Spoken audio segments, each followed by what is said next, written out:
That night, as the quiet village settled, Aku sat in his room, his heart heavy and restless.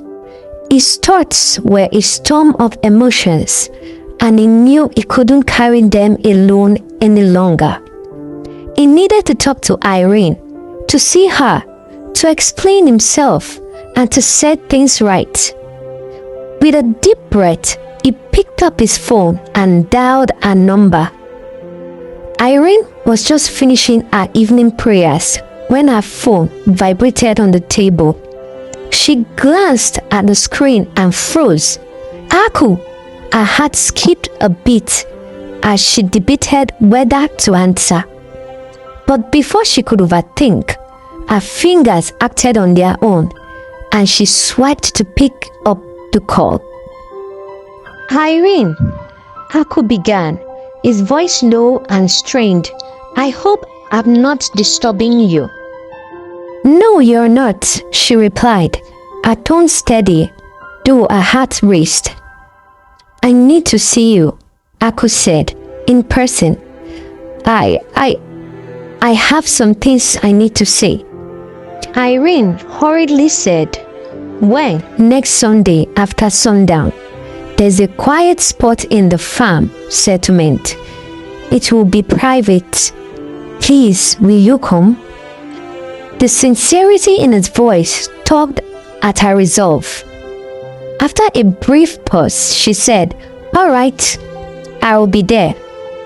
Thank you, Aku said softly, relief evident in his tone. Good night, Irene.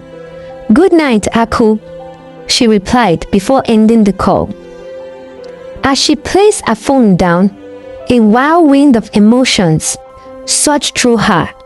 She found herself excited, her mind wandering to what it would feel to be with Aku, to truly be his.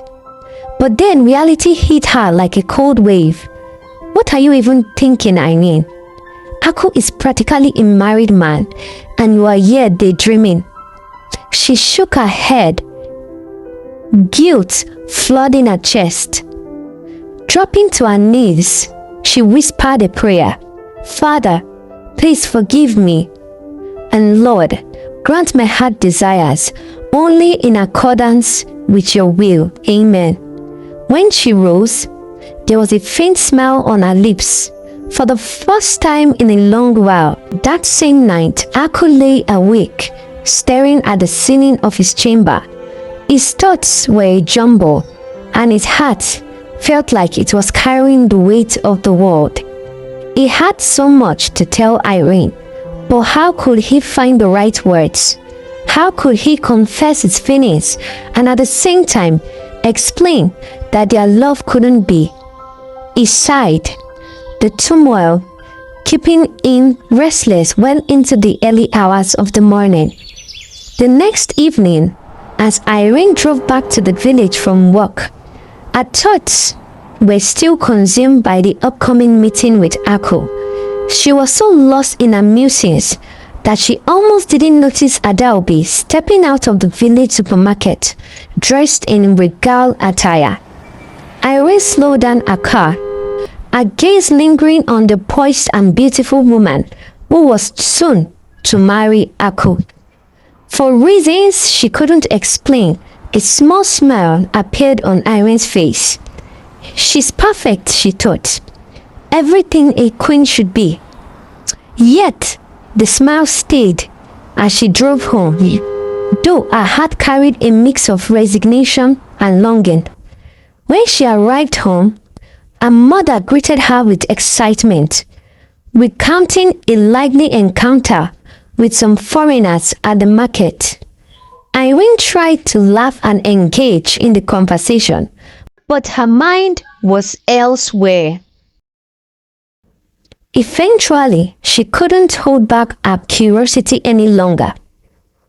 Mama, she began cautiously, apart from being a princess or from a royal family, are there other criteria for marrying a crown prince in Owa Kingdom? Her mother paused, giving her a curious look. "Well," she began, "if you were promised from birth or for a long time, or why do you ask?" "Just curious," Irene said quickly, but her mother wasn't done. "One thing I know for sure," Miss Oyinkachi continued, "is that the king must always be older than the queen. It's an abomination otherwise. That's why Aku's marriage is so close. He just turned 30. Irene's heart pounded as she managed to excuse her mom. At 31, the weight of her age pressed heavily on her. The traditions of Owa Kingdom left no room for a union with Aku, who was 30. Against all odds, she knew she could never marry him. This realization left her moody and distant in the days leading up to their planned meeting. Sunday came, the day they were supposed to meet. Irene had already decided in her mind not to see Aku again, but she wrestled with how to break the news. Should she call, text, or face him after the service? As fate would have it, she didn't follow through with either call or text, and instead found herself standing right in front of Aku after the service. Words failed her, and her lips parted, but no sound came out. Aku, hearts racing, managed to speak first. "We'll see later today, okay?" he said. "Yeah," she replied slightly, her gaze dropping to the ground as she walked past him towards the door. Later that evening, they met at the agreed location. Standing face to face, Aku took a deep breath and began. "The first day I met you in church, I lost focus immediately. My heart skipped and my eyes couldn't leave you. I was mesmerized. I told myself, that's her. I hurried to become your friend. But after you found out I was a prince and engaged, I think you withdrew from me, right?" Irene nodded, her cheeks pink with a blush, unable to meet his eyes. "Irene, I have feelings for you. Feelings that are real. They consume me whenever I think of you. My whole body and soul want to spend forever with you.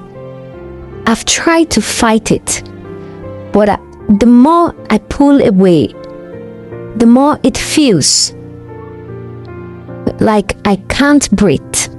I love you so much, Irene. You complete me. My love for you knows no bounds or limits." As Aku spoke, tears rolled down Irene's cheeks. Seeing her tears gave Aku the courage to continue. "I came here to say this and more, but seeing you gives me the strength to fight for us, because I know you feel the same way. I've made up my mind to be with you no matter what." Irene interrupted him, her voice trembling. "Aku, I love you too, but I just found out you're 30 and I'm 31. You know the tradition. We can never be together. If you love me and the kingdom, you will forget about me and marry Ada." Her words hit Aku like a blow, leaving him speechless and cold. The truth of their age difference stung, and they parted ways that night, each retreating to their separate worlds, heart heavy with pain. Aku locked himself in his chambers for days, refusing to eat or speak to anyone. His mother, the queen, grew increasingly worried about his state. On the other hand, Irene also withdrew, taking leave from work and telling her mother she was on a business trip. In truth, she had rented a hotel room in the city where she stayed, locked away with her sorrow. Days passed. On the eve of his marriage and coronation, Aku prayed fervently to God, pouring out his heart. When he finished, clarity dawned on him. Irene's age isn't a sign we aren't meant for each other. He realized aloud, it's the opposite. If I can't take the throne because of tradition, then I can live the life I truly want with Irene. Meanwhile, Irene confided in her mother over the phone, admitting the truth of her heartbreak. Her mother, sensing her daughter's pain, urged her to return home. By morning, Irene set off for the village, where her mother had already packed their belongings, preparing to move temporarily to Irene's workplace apartment. At the palace, Aku learned that Irene had not returned to the village since she left. He instructed the security at the village entrance to notify him immediately upon her arrival. During the marriage ceremony, as the villagers danced and rejoiced, Ada was brought forward to begin the rites. But just as the ceremony began, Aku stood up and took the microphone from the MC. Ada, he said, his voice steady but firm. Do you love me? Please, as your prince, give me an honest answer. Ada hesitated and gaze dropping to the floor. I have been groomed to be the queen of Owa Kingdom, my prince, she replied, bowing. Aku shook his head. My heart belongs to someone else, Ada, and I can't marry you today. I also have no interest in being king. The king rose up from his seat, his voice booming with anger. What are you doing, Aku? Kneeling before his father, Aku pleaded, Father, all these years, I've never asked for anything, but today, I ask for this. Let Uche take the throne. My heart does not belong here or with Ada. It belongs to Irene. Please grant me this one wish. The king's anger softened as he looked into his son's earnest eyes. After a long pause, he spoke. So be it. As the king's men prepared to continue the rites with Uchi as the new heir, the king raised his hand. Wait, Aku, go and bring the woman you love.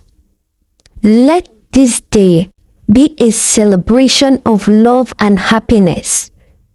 Uche and Ada will have time to decide if they wish to marry. From now on, I will not choose a life partner for anyone. Aku's phone buzzed with news that Irene had arrived in the village and was about to leave again. He rushed to the village entrance where he found Irene and her mother. Running to her side, Aku poured out everything that had happened. Irene, please don't leave. I've chosen you. My father has given his blessing. Marry me. Tears of joy filled Irene's eyes as she embraced him. Yes, Aku, I will marry you.